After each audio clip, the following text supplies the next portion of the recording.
Ég heiti Valur Þórarinsson og ráðgjafi hjá Væs.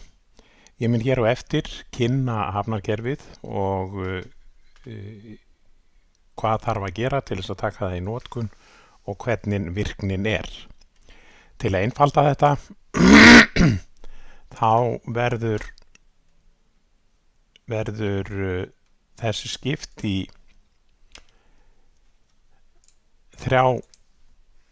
fjóra hluta.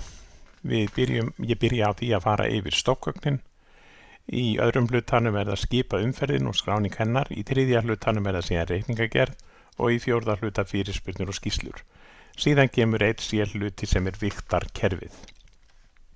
En nú skulum við byrja á því að fara yfir stofngögnin.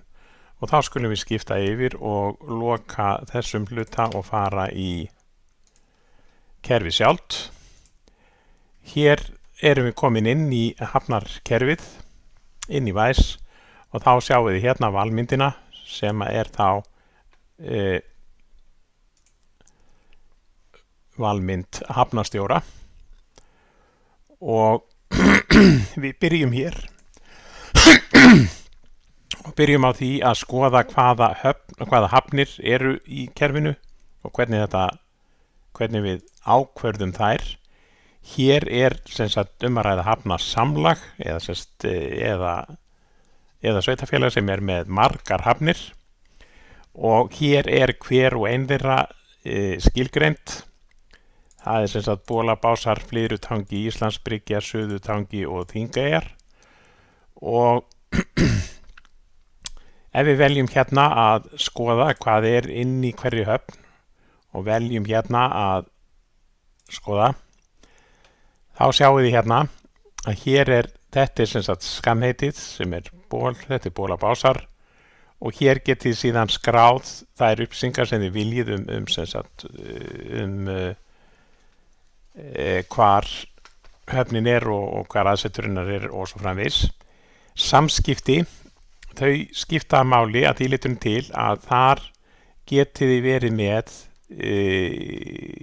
og birt upplýsingar á reikningi sem ekki eins fyrir hverja höfn, þó að þetta sé allt reikningar frá viðkomandi hafnarsamlagi eða viðkomandi sveitarfélagi eða viðkomandi höfn, að þá geta upplýsingarnar símanúmer og faxnúmer og tengilið og tölvupóst verið breytilegar eftir því hvar reikningurinn á uppruna sinn. Þannig ef að Flyðrutangi á að svara fyrir alla reikningar sem gerðir eru þar, að þá myndu þessar upplýsingar vera skráð þar. Nú, síðan skráum við hér það númeraræði sem við erum að nota. Skipakomunnar fá sér númer, vigtarnótur fá sér númer, reikningar sem gerðir eru fá sér númer og bókaðir reikningar fá sér númer. Þetta getur verið breytilegt frá einni höfn til annarar og margar hafnir að nota þetta þannig að ef það fleiri en ein höfn í viðkomandi sveitarfélagi eða viðkomandi hafnarsamlagi, þá sitt hvor númeraröðin notuð. Nú innan hverrar hafnar síðan möguleiki á því að skrá svæðið og hérna sjáum við að í Bolabás þar eru 4 bakkar sem að viðkomandi höfn getur notað og þessi bakkar eru sem sagt skráðir á skipið, þannig að þið getið séð og fundið út hver nýtingin á hverjum bakka og hvar skip liggur venjulega við hvaða bakka skip liggur venjulega. Nú síðan erum við með hafnakóta til þess að stýra þessu sem við erum að gera og fyrst erum við með tegundir skipa. Við flokkum skipin niður í flokka og þessi fyrsti hluti hérna eru smábátar. Hérna eða minnibátar. Hér erum við með báta undir 20 tónum, 21-75 og 75-150. Þetta skráð í skipaskránni, þannig að það segir þá til í hvaða flokki viðkomandi skip er. Hér erum við líka með bás 1 og bás 2. Þetta er sem sagt til þess að skrá fasta viðlegu ef að bátar eru með fasta viðlegu sem er greiða þá fyrir en greiða í staðinn ekki fyrir sem sagt skipið, heldur bara básinn. Nú síðan koma farmskipin, olíuskip, ferju, fiskiskip og svo framvegis. Þetta er svona skiptingin á þessu og þetta er mjög mikilvægt fyrir höfnina að hafa þannig að það sé hægt að flokka þetta eftir þessu. Nú síðan erum við með heimahöfn. Við þurfum að skrá heimahöfn. Hún reyndar skiptir ekki alveg öllu máli nema í þeim tilvikum þar sem að heimahöfnin er sem sagt eða skip í heimahöfn eru rukkuð sérstaklega, þar að segja þau eru ekki, það er gjaldskráin fyrir þau er önnur heldur en önnur skip sambærileg sem koma annars staðar frá. Nú hér erum við síðan með skráningu á erindi skips. Það getur verið, hér getið bætt við eftir því sem þið viljið. Þetta er spurningin um það hvað þetta er bara upplýsingareitur. Þetta er ekki eitthvað sem er eitthvað fast en ger þægilegt fyrir þá sem er að vinna við höfnina að hafa upplýsingur um hvert var erindi skips til hafnar. Síðan koma gjaldflokkarnir. Þeir geta verið ár sem að þýðir það er þá gerður einn reikningur árlega, fjórðungur sem er þá ársfjórðungsleg innheimta, koma sem er þá reikningu fyrir hverja komu sem hver skip sem skip kemur í höfn og þá er það rukkað og síðan er það mánaðar eða mánaðarlega.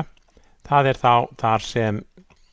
þá í þeim tilvikum þar sem að skip eru eins og smábátar rukkaði mánaðarlega og eins heimaskip sem að gjarnan eru rukkuð mánaðarlega.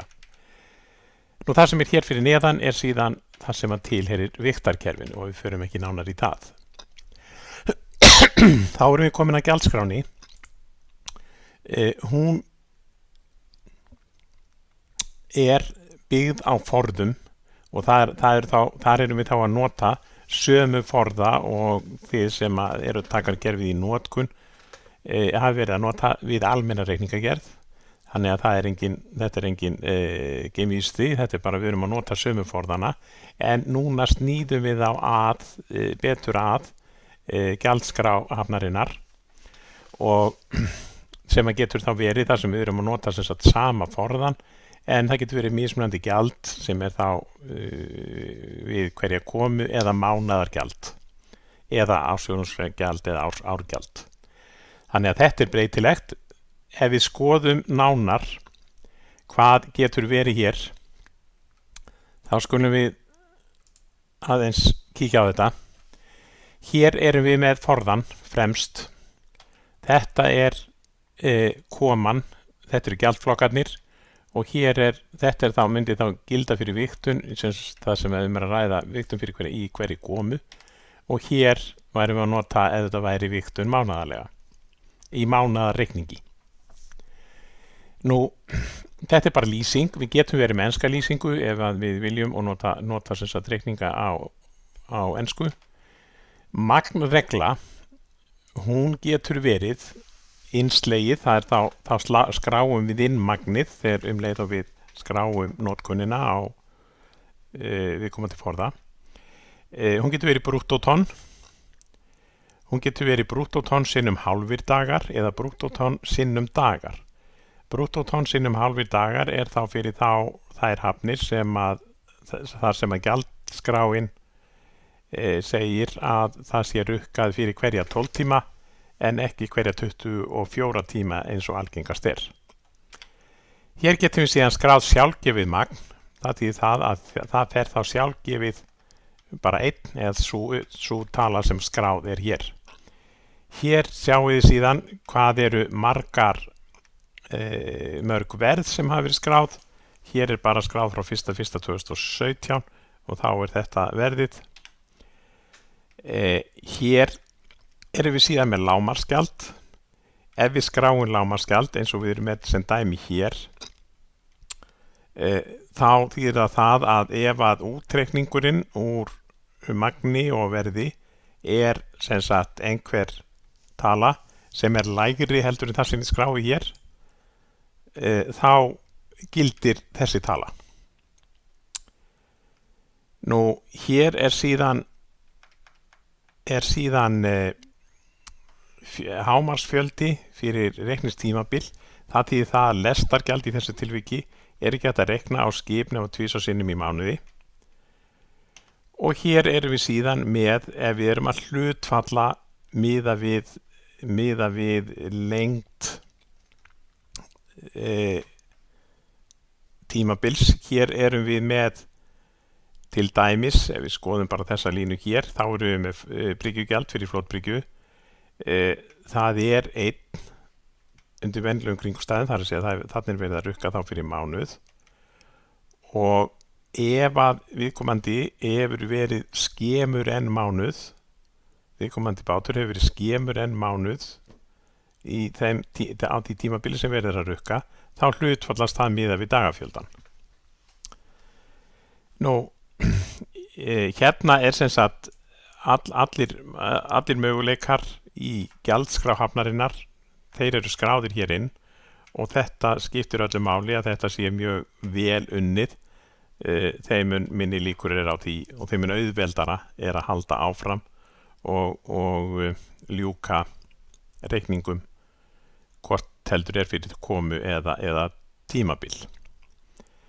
Nú, þá eitt í viðbót sem í þessum hluta. Það forðar fyrir tegundir skipa.